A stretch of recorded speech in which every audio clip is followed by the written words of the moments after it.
Cumprimento a todos com a paz do Senhor Jesus. Estamos aqui para mais uma aula da nossa Escola Bíblica Online, onde vamos hoje estudar sobre confiança em tempo de aflição, né?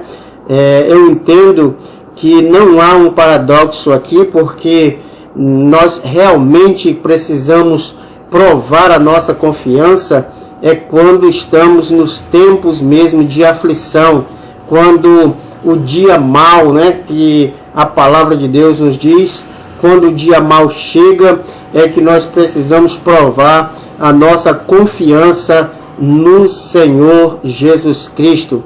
E eu convido você para estar conosco abordando esse tema muito palpitante: confiança em tempo de aflição. A palavra de Deus, ela já nos ensina dizendo que no mundo tereis aflição, mas tendo ânimo, eu venci o mundo, Jesus falando, né? Então nós não podemos esperar outra coisa a não ser tempos de aflição, tempos de luta, tempos de guerra, mas temos também a certeza de termos um Deus Todo-Poderoso nos dando refúgio, nos dando sua fortaleza. Então, eu convido você para estar conosco estudando esse tema tão palpitante que é confiança no tempo de aflição. Mas antes, nós, como já de costume, nós queremos adorar ao Senhor com o hino da nossa harpa cristã que foi sugerido. Então, vamos adorar ao Senhor.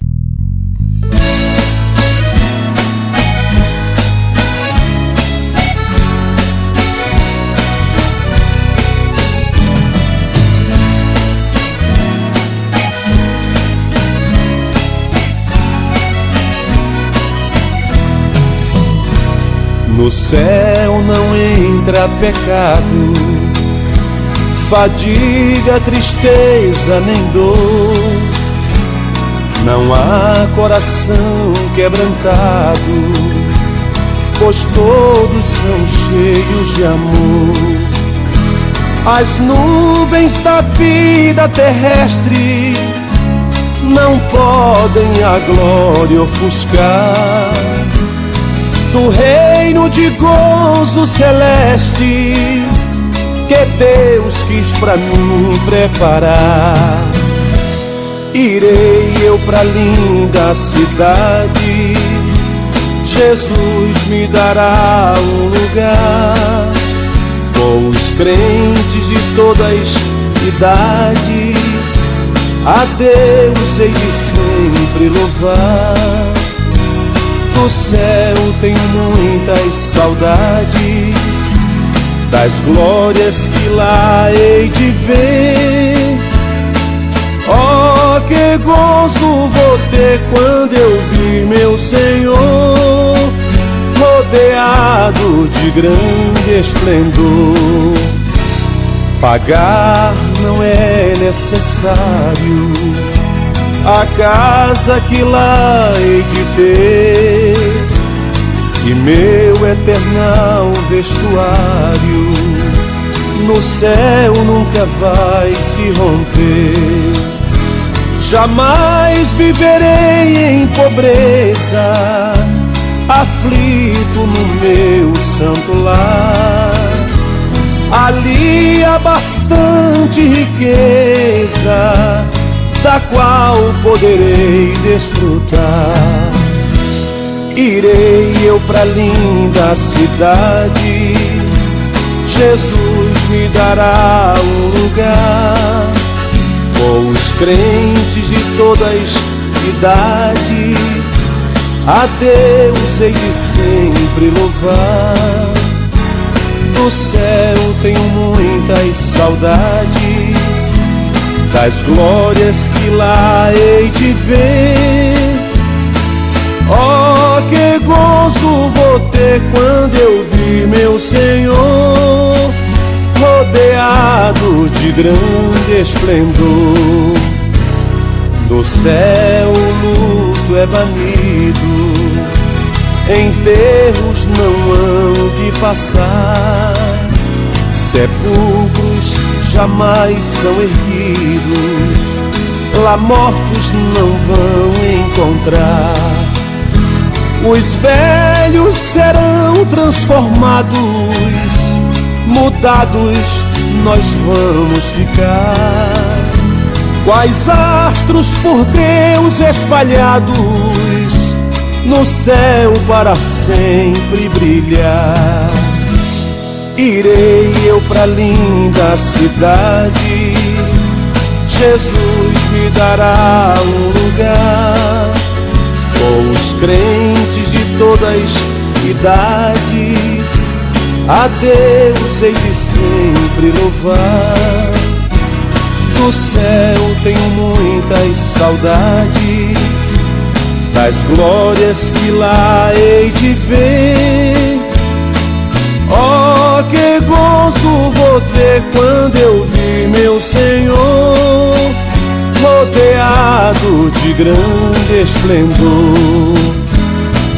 Oh, que gozo vou ter quando eu vi meu Senhor rodeado de grande esplendor.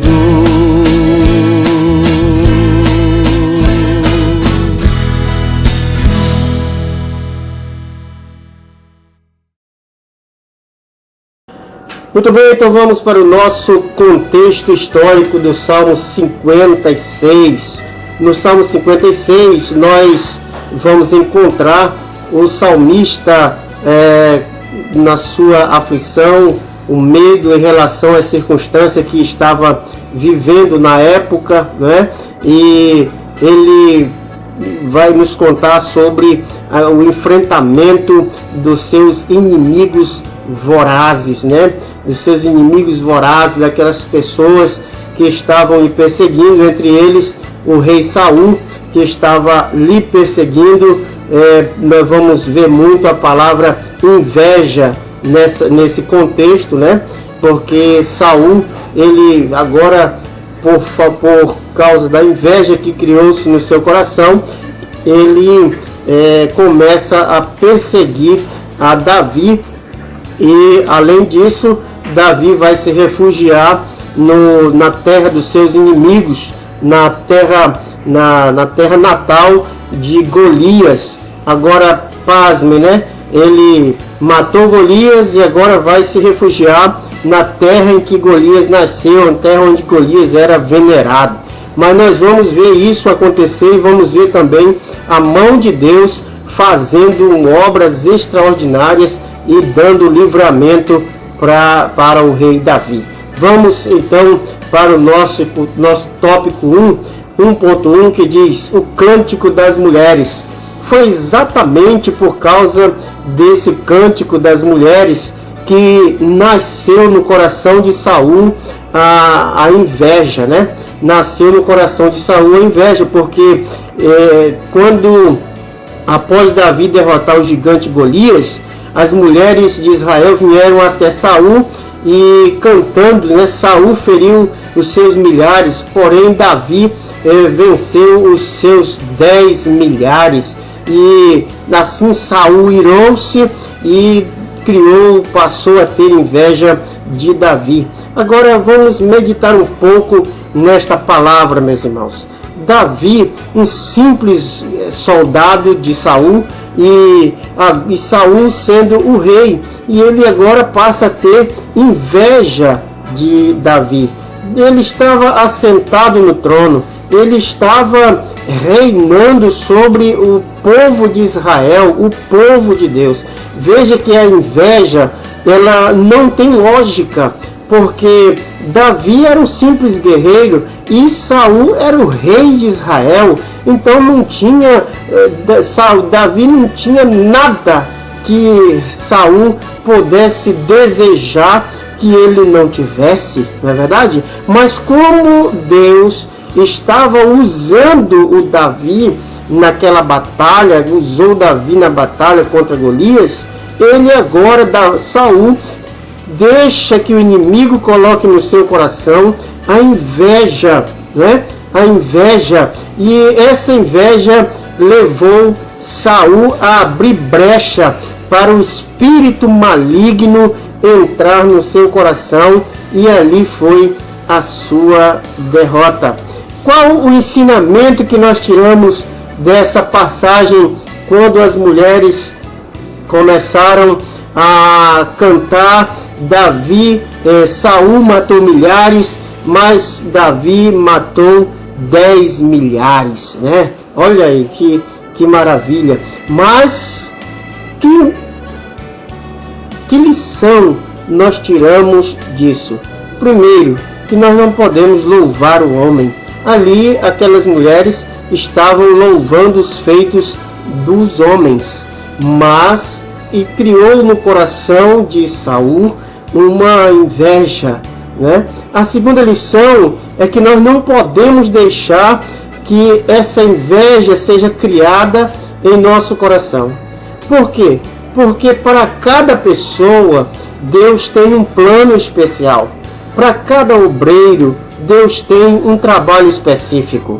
Para cada pessoa Deus tem um plano específico. Então eu não preciso estar com inveja do fulano, do ciclano, porque ele está teoricamente crescendo ou se destacando na função que ele exerce.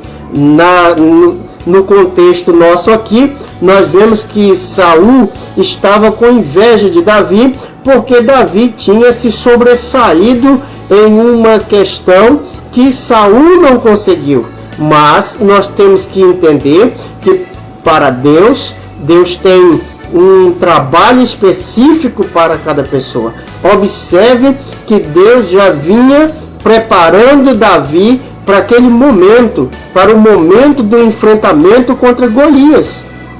Porque Davi, quando chega para Saul, Davi diz para Saul que tinha vencido lá os animais lá no campo. Já era Deus preparando Davi para aquela batalha contra Golias. Nós não podemos crer e não podemos aceitar que as coisas na vida do ser humano, do crente, venha a acontecer sem um direcionamento de Deus, sem um conhecimento prévio de Deus. Deus estava preparando Davi para aquele momento de enfrentar a Golias. Não era o chamado de Deus para Saul, não era o chamado de Deus para qualquer soldado daquele exército. O chamado para derrotar Golias era para Davi. Então, nenhum outro ali conseguiria, porque Deus chamou especificamente Davi para vencer Golias. Agora, as mulheres chegam cantando e Saul fica com o coração transbordando de inveja e começa a perseguir a Davi para poder matá-lo, para que as mulheres não cantassem mais daquela forma. Então, vamos para o tópico 1.2. No tópico 1.2, as ações dos inimigos de Davi. Davi estava enfrentando diversos conflitos, né? Davi estava enfrentando diversos conflitos. Primeiro, Saul tomado por inveja, e eu disse aqui que nós vamos falar muito sobre essa questão, a palavra inveja, né? Nós vamos falar muito sobre isso, sobre a palavra inveja, porque Saul estava tomado de inveja, né? Saul estava com o coração cheio de inveja. E primeiro, Saul, tomado por inveja, planeja sistematicamente a morte de Davi, né? Este, para escapar, o que acontece? Ele foge para o meio dos inimigos de Deus. E nós temos que ter cuidado com isso, meus irmãos, porque quando as lutas chegam, a Bíblia diz que a aflição enlouquece até o sábio, né? Então nós precisamos ter cuidado no momento da aflição, porque como a Bíblia já falou, vou ser redundante aqui, enlouquece até o sábio. Então Davi agora estava aflito, Davi estava com o coração perplexo, Davi estava com o coração atacado por todos os lados, ele não via saída. Então a saída que ele viu foi o quê? Se fazer de louco e partir para a terra do inimigo para poder achar refúgio lá na terra dos filisteus. Olha aí, ele foi buscar refúgio no meio dos inimigos. Quantas vezes nós temos visto isso hoje, trazendo para os nossos dias? Quantas vezes temos visto hoje pessoas buscando refúgio no meio de pessoas ou com pessoas que ainda não conhecem a Deus, não têm conhecimento de Deus, não têm conhecimento do Senhor, e as pessoas buscam refúgio nesses lugares. O que vai acontecer? O que vai acontecer é que vai receber mensagens ou informações erradas para resolver esse tipo de problema. Então nós precisamos buscar refúgio no meio do povo de Deus e nunca lá no meio do povo que não tem o Senhor Jesus como seu Senhor. Mas pastor, ele venceu, ele foi vitorioso lá também. Sim, porque Deus tinha um plano com ele, mas nem sempre acontece da pessoa se dar bem se refugiando no meio do povo que não conhece a Deus, que não sabe quem é o Senhor, tá bom? Então, continuando aqui, o Novo Testamento, ele também enfatiza as investidas das forças espirituais. Nós vemos que nesse tópico aqui, 1.2, fala muito sobre a questão das forças malignas agindo em pessoas para que pessoas persigam outras pessoas. Não é as pessoas que estão perseguindo, é as forças malignas que estão usando pessoas para poder perseguir outras. Observe que Saul estava perseguindo Davi por causa da inveja. E o que é inveja? A inveja é uma arma do diabo. E o diabo tinha colocado esse sentimento no coração de Saul até que o espírito maligno entrou de vez em Saul e Saul passou a perseguir a Davi. E o Novo Testamento, ele fala sobre essa questão de os espíritos malignos, né?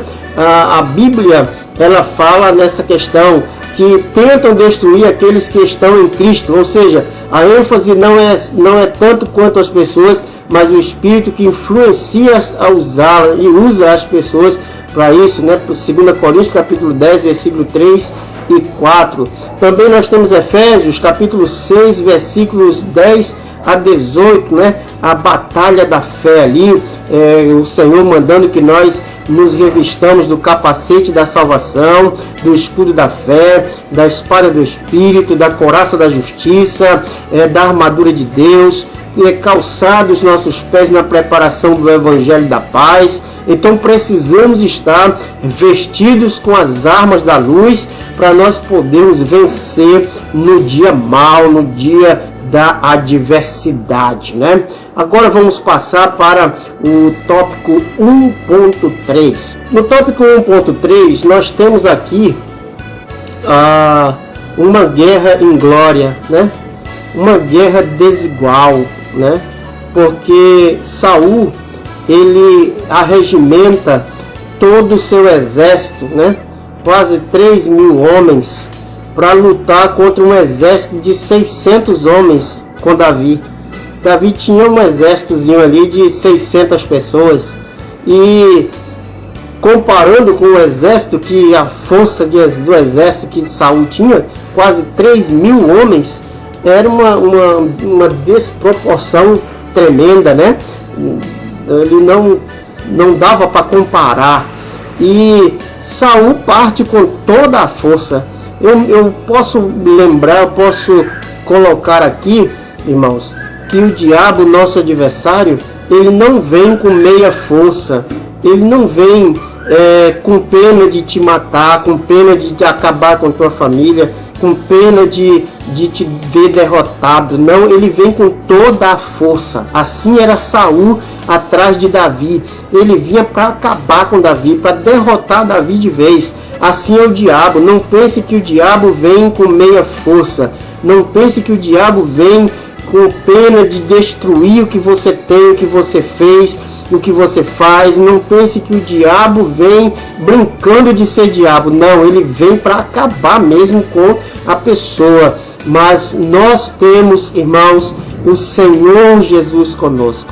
Nós temos Deus ao nosso lado. Mesmo que o inimigo se levante com toda a fúria, nós já estudamos nas lições passadas que Deus é o nosso refúgio, socorro bem presente na angústia. É por isso que nós precisamos estar, como disse o salmista ainda no Salmo 91, habitando no esconderijo do Altíssimo e descansando na sua sombra. Louvado seja o nome do Senhor para sempre.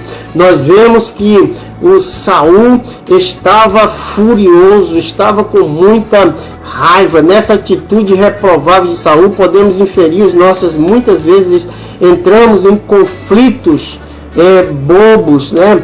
Qual era o motivo do conflito de Saul ali naquele momento? Simplesmente aquele cântico que as mulheres cantaram, né? Saul matou Saul com seus milhares, mas Davi com seus 10 milhares. Aquilo enfureceu ele, deixou ele furioso. É um assunto ínfimo, um assunto pequeno. E o comentador da nossa lição, ele nos ensina que muitas vezes assuntos pequenos, assuntos triviais, um olhar, uma forma de se mexer, as pessoas já ficam iradas, já se iram e vira ali uma dificuldade muito grande. Aconteceu isso com Saul apenas porque ele deixou que a inveja entrasse no seu coração, que a inveja entrasse na sua alma, no seu espírito, e foi a derrota dele. O que queremos dizer com isso? Mas como podemos prevenir isso da inveja? Irmãos, todos nós temos a Bíblia diz: examine-se, pois, o homem a si mesmo. Nós precisamos estar nos examinando para ver se há alguma inveja em nosso coração.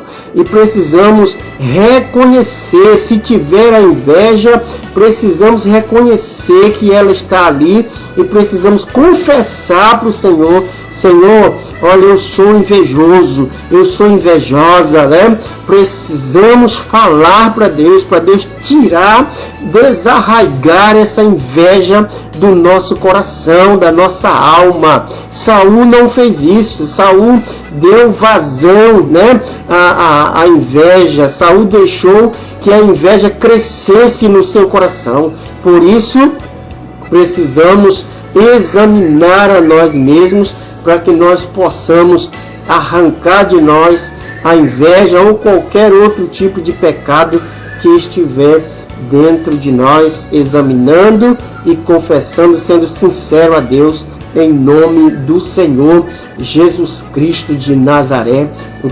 Todo-Poderoso. Então vemos aqui tópico 1.3. Vamos passar agora para o tópico 2. No tópico 2 vamos estudar sobre a oração de Davi. É interessante observar os aspectos da oração de Davi, que Davi apresentou a Deus diante das circunstâncias que ele estava vivendo, né? Nós vamos ver aqui alguns pedidos que Davi fez para Deus, e através desses pedidos que Davi fez ao Senhor, nós vamos poder aprender com ele também a orar, a pedir, a falar com Deus nos momentos de dificuldade. Lembrando que nós estamos estudando o assunto da nossa lição, confiança em tempo de aflição. Nós temos que lembrar que Davi estava passando por aflição, por dificuldade. Temos que lembrar que Davi estava passando por muitas tribulações, por muitas guerras. Era guerra de tudo que era lado, eram inimigos de todos os lados, surgindo inimigos de todas as formas, mas que ele confiou no Senhor, tá bom? Então, tópico 2.1, pedido de misericórdia. Irmãos, quando nós pedimos a misericórdia, Davi pede a Deus que tenha misericórdia, pois pelejavam contra ele diariamente. Aqui no Salmo de número 56, versículo 1, nós vemos que era diariamente, era todos os dias na guerra, na batalha, na luta, aquela dificuldade constante, né? Nós vemos que o salmista, quando ele pede misericórdia de Deus, ele tem plena consciência do poder dos seus inimigos. Nós não podemos negar que o nosso inimigo é forte. Nós não podemos negar que o nosso inimigo está em todo momento procurando uma distração nossa para nos tragar, para nos ferir, para nos maltratar, né? O prazer dele é ver a gente cabisbaixo. O prazer dele é ver a gente derrotado. O prazer de Satanás é ver a gente fugindo, não é? É ver a gente negando até que ele exista, que as lutas são consequências naturais, mas não são, irmãos. Nós estamos vivendo numa guerra, numa batalha sem fim, que só terá fim quando nós sairmos dessa terra, quando formos morar eternamente com o Senhor Jesus Cristo de Nazaré. Louvado seja Deus. O gigante agora era forte, o gigante agora era feroz, era voraz, era persistente. Salmo 56, versículo 5. A luta que Davi está vivendo agora era tão terrível que a luta que ele teve com Golias, por mais famosa que essa luta que ele teve com Golias tenha sido, a luta que ele teve com Golias não era nada diante dessa luta que ele estava tendo agora, diante dessa batalha que ele estava tendo. Eu quero dizer para você que não relaxe quando você for vitorioso numa batalha. Observe que Davi venceu Golias, mas de repente surge Saul para poder ser o seu inimigo mais feroz do que Golias foi, não é? Hoje nós temos a luta de Davi contra Golias como uma grande luta, e foi. Porém, essas lutas que ele está tendo agora, que está mostrando no Salmo 56, nós vimos que é uma luta muito grande, porque aquela luta com Golias durou momentos, minutos, e essa luta agora dura anos, né? Davi lutando contra Saul. Nós vemos que ele tem plena consciência, no Salmo 56, verso 5, está dizendo isso. A luta contra Golias e as feras enfrentadas no campo de batalha foram comparadas com essa luta ínfima, né? Mas nós também podemos saber, irmãos, que em Cristo Jesus fomos feitos filhos de Deus, o qual também é chamado de Pai das Misericórdias. Por isso que nos chama a atenção esse pedido de Davi, um pedido de misericórdia, porque nós vemos que a misericórdia é uma das mais marcantes características de Deus. A misericórdia é uma das mais marcantes, né? Misericórdia é uma das mais marcantes características de Deus presente na Bíblia. Junto ao trono da graça alcançamos misericórdia. Hebreus capítulo 4, versículo 16. Eu estou às vezes olhando para cima, olhando aqui para a tela do computador, aonde está a nossa lição, tá? Quando eu olhar, você não estranhe, porque eu olhando para a nossa lição, para nós podermos ter uma base do que estamos falando, tá bom? Então, em Hebreus capítulo 4, versículo 16, nós vemos que no trono da graça está a misericórdia de Deus.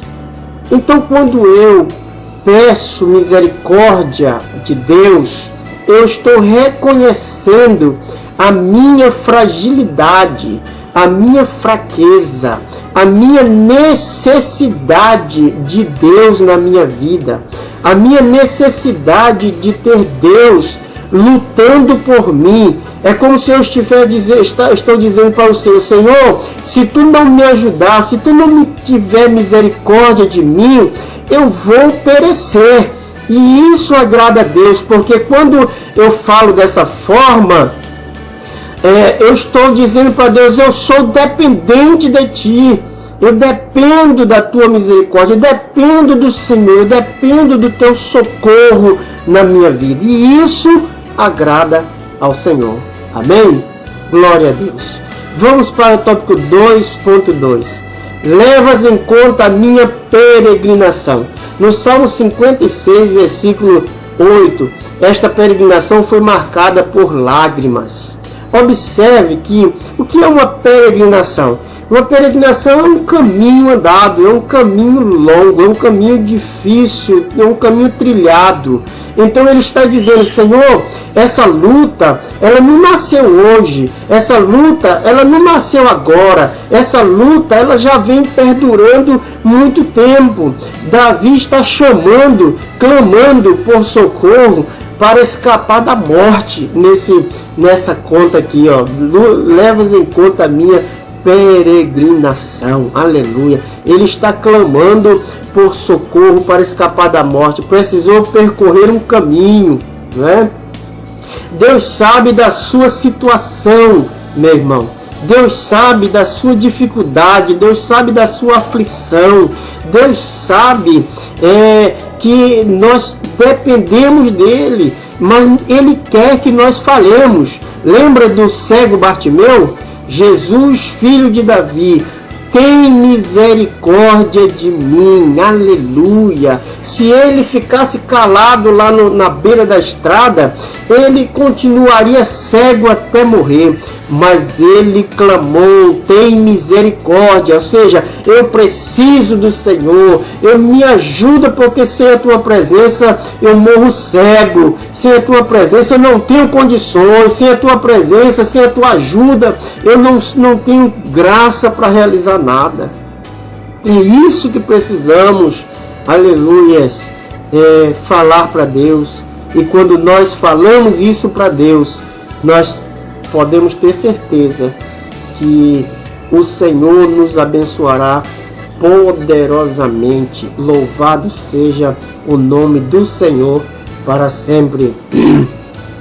Nós vimos também algumas expressões que ele fala que nos chama muito a atenção, tal como contar-te, põe no odre, estão no teu livro, indica não apenas o conhecimento de Deus. Deus essas frases estão indicando que Deus conhece o que está acontecendo, mas também indica que Deus conhece e se envolve, ele traz a sua atenção favorável, né? Ele traz a sua atenção favorável. Deus não está alheio, Deus não está alheio àquilo que está acontecendo. Deus está ciente. Mas pastor, por que Deus ainda não me ouviu, não me respondeu, né? Deus sempre está ouvindo e Deus sempre está respondendo. Nós é que muitas vezes queremos que seja a resposta da nossa forma, mas a resposta melhor é da forma de Deus, é da forma que Deus quer que seja. Louvado seja o nome do Senhor para todos sempre.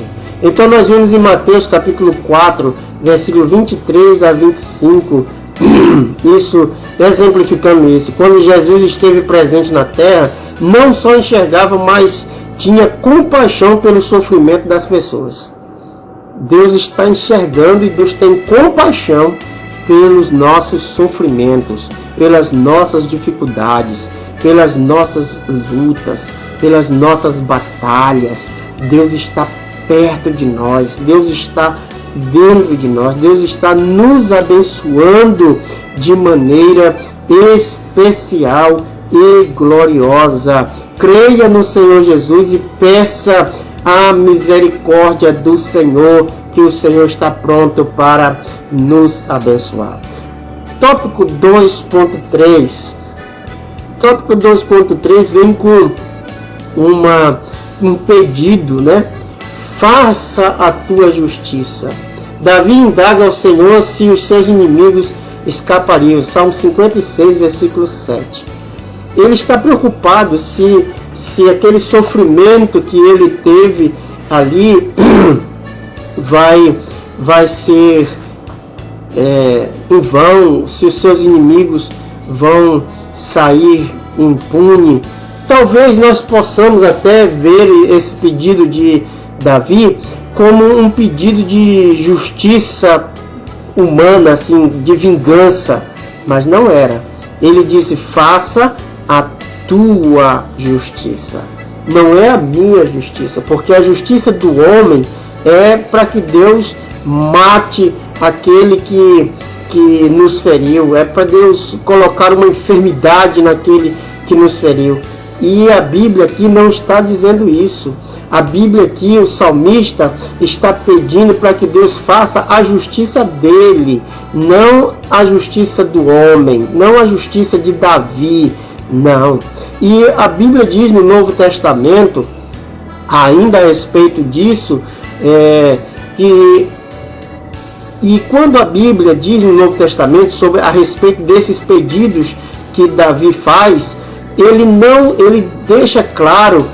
Você pode ver em Lucas 18, versos 7 e 8, 1 de Pedro 3,12, Apocalipse 6,16, que não traz um pedido de vingança, mas um pedido de justiça. Justiça não é vingança. Existe uma diferença tremenda. E muitas vezes no Novo Testamento é até um pedido mais forte do que no Antigo Testamento, mas nunca com uma certeza, com uma forma de vingar-se, não, mas uma forma de pedir justiça a Deus, pedir uma interferência de Deus, né? Essa é a palavra que estava me faltando. Pedir uma interferência de Deus, um julgamento justo de Deus para aquele acontecimento que estava ali acontecendo. Não podemos pedir para Deus ser uma arma nas nossas mãos. Deus nunca vai ser, não adianta nem pedir, porque Deus nunca vai ser uma arma na nossa mão para ferir os nossos desafetos. Nunca. Porque Deus é justo e Ele vai usar da sua justiça. Louvado seja Deus. Muitas vezes nós vemos pessoas dizendo que Deus demora em responder os seus pedidos, as suas súplicas, e aí vai ter vezes que Deus não vai nem responder, porque Deus não é justiceiro, né?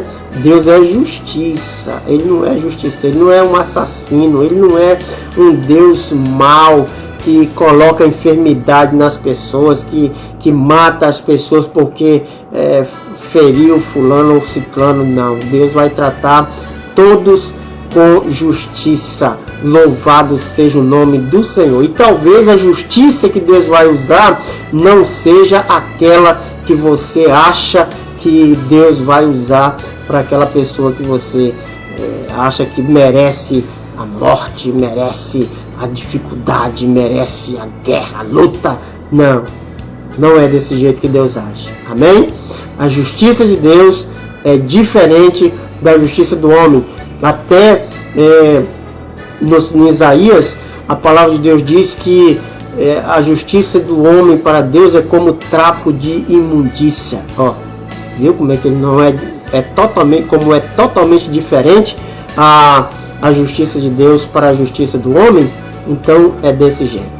Meus amigos, então vamos para o tópico 3, confiança em tempo de crise, né? Agora nós vamos entrar mais um pouco, se aprofundar mais um pouco no tema da nossa lição, que é confiança em tempo de aflição. No tópico 3, confiança em tempo de crise. Ao escrever este salmo, Davi demonstrou atitudes que revelam a confiança no Senhor em tempos difíceis. A confiança pressuposto, né, da oração. Ao dobrar os joelhos diante da face de Deus, é preciso fazê-lo com fé, tendo certeza do agir de Deus. A experiência de Davi alimenta a nossa confiança no Senhor. Louvado seja Deus. Salmo 56, versículo 3 a 4 e o versículo 11. Então nós vamos aqui nesse tópico 3 passar a ver confiança em tempo de crise. Veja bem, não é porque estamos vivendo um tempo de crise, um tempo de dificuldade, que nós precisamos perder a confiança no Senhor. É aí aonde nós precisamos ter confiança. Ah, pastor, é muito fácil o senhor dizer. Irmãos, todos nós vivemos no mesmo barco, todos nós estamos no mesmo caminho apertado e estreito que leva para o céu. Não é fácil eu falar o que eu estou falando para você exatamente nesse momento. Não é fácil. Não é fácil falar para você ter confiança em tempo de crise. Porque eu sou homem, estou vivendo nessa terra e passando por crises também, por dificuldades, por lutas, para sobreviver nessa terra e um dia chegar lá no céu de glória e louvar o Senhor. Tópico 3.1. Louvor à palavra de Deus. Essa frase, louvor à palavra de Deus, ela é sinônimo, né? Ela tem esse termo é sinônimo de gloriar-se na palavra do Senhor. De gloriar-se na palavra do Senhor. Mesmo em tempo difícil, mesmo em tempo de guerra, mas está se gloriando na palavra, se alegrando na palavra, recebendo algo da palavra, não é? Davi estava vivendo um paradoxo aqui. De um lado, as ameaças, né? De um lado, as ameaças. Do outro lado, as promessas. Mas como agora, irmãos? Como viver esse paradoxo? Porque de um lado tinha a guerra, tinha as dificuldades, as pessoas tentando matá-lo, e do outro tinha as promessas da palavra de Deus para a sua vida, não é? Mateus capítulo 22, versículo 29, né? Está aqui no telão atrás de mim, que diz esse versículo bíblico, né? Eu vou colocar aqui, estou colocando aqui esse versículo bíblico, e você vai ver o que tem nesse versículo, como é forte e como é bom nós conhecermos a palavra de Deus, temos a palavra do Senhor, porque no momento da aflição nós precisamos conhecer a palavra, e não apenas conhecer, mas viver essa palavra, né? Era preciso fazer uma escolha. Qual escolha que era preciso fazer, que Davi precisava fazer? Ele tinha duas escolhas. Uma, negar o Senhor e desistir de tudo. E a segunda era confiar nas promessas da palavra de Deus. Mas nós vimos que para confiar, para Davi prefere dar valor à palavra de Deus. Mas para fazer isso, era necessário conhecer e confiar no que Deus tem falado. Amém? Nós possamos continuar crendo e confiando nessa palavra poderosa que é a palavra de Deus. A palavra de Deus, ela limpa, ela purifica, ela transforma, ela restaura, ela nos resgata, né? Ela liberta. Louvado seja Deus. Então, nós vemos que precisamos sempre da palavra de Deus. O medo não prevalece diante da confiança. Tópico 3.2. O salmista declara: no dia em que eu temer, hei de confiar em ti. Parece um paradoxo, porque aonde tem medo não tem confiança.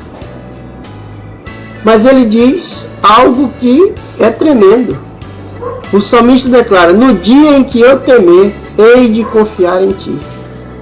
O que ele está dizendo, irmão? Ele está dizendo que o medo é natural para o ser humano. O medo é natural para o homem, para a mulher. O medo é natural para nós, mas nós precisamos vencer o medo e confiar no Senhor, confiar no que Deus tem falado. Há uma relação dinâmica entre o medo e a confiança. Sinto medo e por isso preciso reagir. Porque se você sentir medo e se encolher no canto e não reagir, o medo vai te vencer. Mas se você sentir medo e reagir confiando no Senhor, porque nós vimos pessoas que reagiram sem confiar no Senhor. Por exemplo, quando Elias sentiu medo, ele fugiu e Deus foi encontrá-lo lá no meio do deserto, debaixo de um pé de zimbro, né? Buscando a morte, pedindo que Deus o matasse, que Deus o destruísse.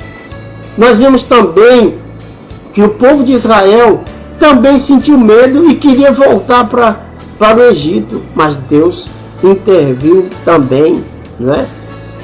Nós não podemos sentir medo e retornar e voltar. Nós precisamos reagir positivamente, reagir confiando no Senhor, porque essa é a lição que Davi está dando para nós nesse momento. Reagir com confiança, reagir confiando, reagir esperando no Senhor. Louvado seja o nome do Senhor para sempre. E para finalizarmos, a confiança que move a oração. É relevante o fato do salmista, mesmo com medo, orar. Primeiro pede misericórdia para a seguir apresentar ao Senhor a questão e louvor, fazendo menção da palavra de Deus. Então nós vemos aqui 3 coisas. Primeiro, mesmo com medo, ele tem força para dobrar os seus joelhos e orar ao Senhor. Segundo, ele apresenta um pedido de misericórdia. Ele reconhece a sua fraqueza. Ele reconhece a sua necessidade de Deus. Ele reconhece que Deus é único na sua vida e que não há vitória sem a presença da misericórdia de Deus na nossa vida. Olha, irmão, nós que gostamos de sermos aquele crente zarrão, né? Aquele crente forte que não se dobra, precisamos mudar, porque nós precisamos da misericórdia de Deus na nossa vida. Terceiro, para nós vermos aqui que ele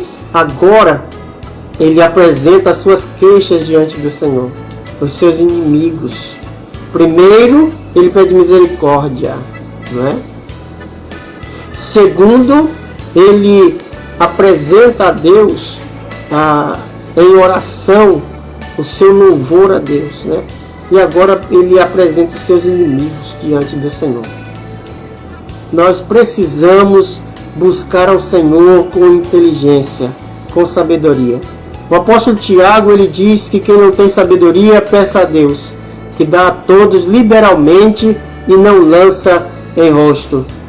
O tema que estamos estudando, confiança em tempo de aflição. Parece um paradoxo. Eu já estou vivendo uma dificuldade, uma luta, uma guerra, uma batalha terrível. Como fazer? Como orar? Eu não consigo nem orar, tem pessoas que dizem, não consigo nem orar, não consigo nem dobrar os joelhos para orar, não consigo nem falar nada para Deus. Tudo bem. Dobre a gema diante do Senhor. Leia a palavra dele. Medite na sua palavra. O Josué capítulo 1, verso 8 diz que nós precisamos meditar na palavra dele dia e noite, para que tudo vá bem e nós venhamos prosperar em nosso caminho. Meus irmãos, não é fácil, a luta é grande, mas há um Deus maior do que as lutas, maior do que as batalhas. Fique na paz do Senhor, que o Senhor Deus te abençoe poderosamente no nome de Jesus, e que essa palavra ela venha encher o seu coração, ela venha fazer algo tremendo na sua alma, na sua vida, em nome de Jesus, é a nossa oração. Eu quero orar com você nesse momento de encerramento da nossa escola bíblica online. Quero dizer para você que Jesus pode te curar agora, aí aonde você estiver, Jesus te cura, tá bom? Oremos. Senhor da glória, Senhor amado, está aqui, Senhor, os teus filhos, ouvindo a tua palavra, assistindo esse vídeo da Escola Bíblica Online. Coloca as tuas mãos, derrama do teu poder, da tua unção, da tua autoridade. Em nome de Jesus, Senhor, nós te pedimos e te adoramos. Amém. Glória a Deus. Fique na paz do Senhor. A nossa próxima lição, apresentando ao Senhor nossos questionamentos. Vamos estudar juntos no próximo domingo, em nome de Jesus. Deus abençoe a todos.